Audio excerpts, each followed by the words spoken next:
Hi everybody, welcome back to my channel, and today I'm going to be talking about my January reading wrap-up. I read about 4 things for the month, so a decent start to the year. The first thing that I read was All Rights Reserved by Gregory Scott Katsoulis, if I'm pronouncing that right. It's a first book in a series. I first heard about this book when I went to the Boston Book Festival, or excuse me, the YA Festival. Not the Boston Book Festival. And that's where I first heard about this book, and I thought the premise sounded super interesting. This takes place in a world where your gestures and your speech, everything is trademarked, so if you wanted to express yourself, you gotta pay for it. And when you turn 15, that's pretty much your last day of freedom of expression, and that's when you have to start paying. Speth is our main character. In fact, her name is Beth because that was one of the cheaper names that her parents could choose for her when she was born. So even names are trademarked. And when she turns 15, her friend commits suicide, and she experiences such anger about why he committed suicide. Basically, he was sent to collection because he accrued so much debt, which is very possible if you're a poor person and you can't afford to speak or afford to to express yourself, and you do it anyways. And she felt so much anger that the day that she's supposed to give her speech, which everyone has to, so you start off your adult life paying for words to celebrate that you're an adult, she decides not to say her speech, and she just chooses a life of silence, which of course sparks a movement. Like I said, the premise had promise. That sounds really cool, but I wish it actually focused more on the revolution aspect. It followed Speth and how she kind of fell accidentally into these consequences for being silent. I wish that she behaved with more purpose. It's just a lot of the stuff that she did was super questionable. And also the main villain was pretty disappointing. He seemed rather cartoonish, and I wish that there was more. I guess I want to say I wish I felt more invested in it. The story wasn't bad.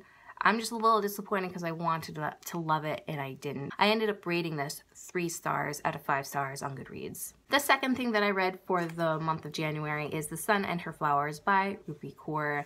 I already did a review of this book, so if you want to see that, I've listed it for you guys, either as a card in the corner or as a link down below. If you watched that video, you know I've rated this 4 out of 5 stars on Goodreads. I really enjoyed the poetry. I loved it. And the only reason why I didn't get a full 5 stars on Goodreads was because I did struggle in reading it because I haven't read poetry in years, so I wasn't quite sure how to get it.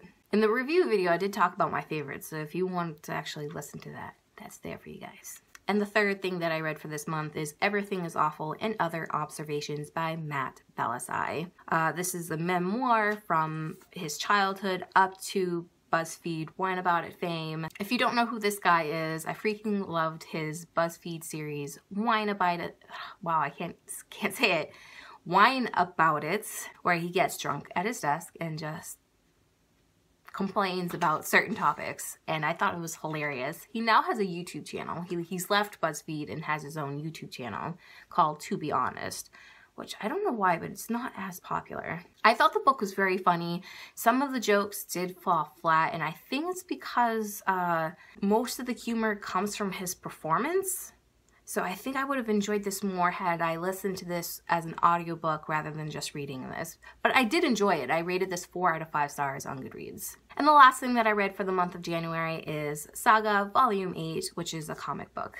It's written by Brian K. Vaughan and it's illustrated by Fiona Staples. If you're not aware what the series is, it takes place in a world where there's this giant war happening between what they call the Wings and the Horns. And everyone knows to you've picked your side or you've stayed out of it. And there's a woman from the Wing side and the guy from the Horn side. I'm spacing on their names and I didn't write it down, so sorry. They get together and they have a child, which is a huge no-no.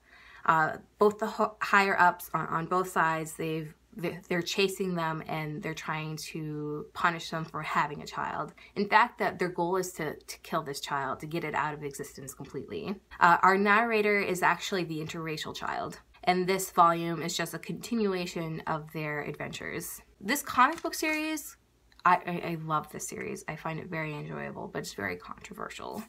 And I find it really interesting how I always assume that I'm really open-minded and nothing will faze me. But occasionally this book will remind me how prudish I am, because occasionally we'll see just a straight up penis. I'm like, oh my god.